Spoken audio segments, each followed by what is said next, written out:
ಬಸವನ ಬಾಗೇವಾಡಿ ನಗರದಲ್ಲಿ ಡಾಕ್ಟರ್ ಶ್ರೀ ಮುರುಘರಾಜೇಂದ್ರ ಮಹಾಸ್ವಾಮಿಗಳು ಮುಗಳಕೋಡ ಹಾಗೂ ಜಿಡಗಾಮಠ ಇವರು ಬಸವನ ಬಾಗೇವಾಡಿ ನಗರದಲ್ಲಿರುವ ಮುಗಳಕೋಡ ಮಠಕ್ಕೆ ಭೇಟಿ ನೀಡಿದರು. ಇವರನ್ನ ಯಲ್ಲಾರಲಿಂಗ ಮಠದ ಗುರುಗಳು ಹಾಗೂ ಮಠದ ಭಕ್ತರು ಪೂಜ್ಯರನ್ನ ಭಕ್ತಿಪೂರ್ವಕವಾಗಿ ಸಕಲ ಗೌರವಗಳೊಂದಿಗೆ ಬರಮಾಡಿಕೊಂಡರು. ಭಕ್ತರು ಪುಷ್ಪಾರ್ಚನೆ ಮಾಡಿದ್ದರು.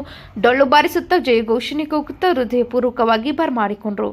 ಶ್ರೀ ಮುರುಘರಾಜೇಂದ್ರ ಮಹಾಸ್ವಾಮಿಗಳು ಮಠವನ್ನೆಲ್ಲ ತಿರುಗಾಡಿ ಮಠದ ಆವರಣ ಅಭಿವೃದ್ಧಿಯನ್ನ ಗಮನಿಸಿದ್ರು.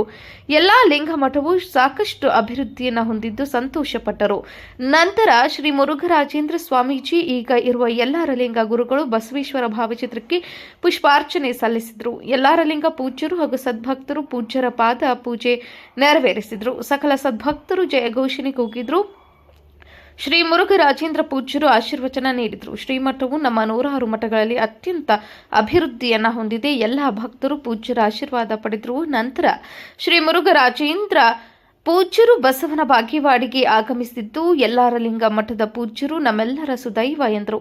ಕಾರ್ಯಕ್ರಮದಲ್ಲಿ ಪೂಜ್ಯರು, ಊರಿನ ಮುಖಂಡರು, ಹಲವಾರು ಭಕ್ತರು ಉಪಸ್ಥಿತರಿದ್ದರು. ಮೆಹಬೂಬ್ ಗುಂತ್ಕಲ್, ಸಮೃದ್ಧ ಕರ್ನಾಟಕ ನ್ಯೂಸ್, ಬಸವನ ಬಾಗೇವಾಡಿ. ದೇವಸ್ಥಾನ ಎಷ್ಟು ದೊಡ್ಡದಿದೆ ಅವ್ರಿಗೂ ಕೂಡ ದೇವಸ್ಥಾನ ಅಷ್ಟೇ ದೊಡ್ಡದಿದೆ. ಅಂದರೆ ಗುರುಗಳಿಗೆ ಸಮರ್ಪಕವಾಗಿ ನಡ್ಕೊಂಡ್ರೆ ಆ ಶಿಷ್ಯನು ಕೂಡ ಗುರು ಆಗ್ತಾನೆ ಅನ್ನೋದಕ್ಕೆ ಇವತ್ತು ಆನಂದ ಮಹಾರಾಜರ ಇತಿಹಾಸವನ್ನೇ ನಾವು ಅವಲೋಕನೆಯನ್ನು ಮಾಡಿದ್ರೆ ಗೊತ್ತಾಗ್ತದೆ.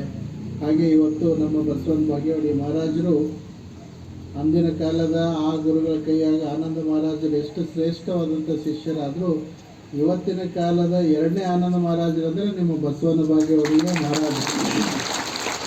ಅಷ್ಟು ಮುಗ್ಧ ಜೀವಿ, ಏನು ಗೊತ್ತಿಲ್ಲ, ಏಚು ಪೇಚು, ಮತ್ತೊಬ್ಬರಿಗೆ ಕೆಟ್ಟ ಬಯಸ್ತಕ್ಕಂಥ ಭಾವನೆ ಇಲ್ಲ, ಇನ್ನೊಬ್ಬರಿಗೆ ಯಾವುದೇ ರೀತಿ ಮನಸ್ಸು ನೋಯಿಸ್ತಕ್ಕಂಥ ಒಂದು ಭಾವ ಇಲ್ಲ.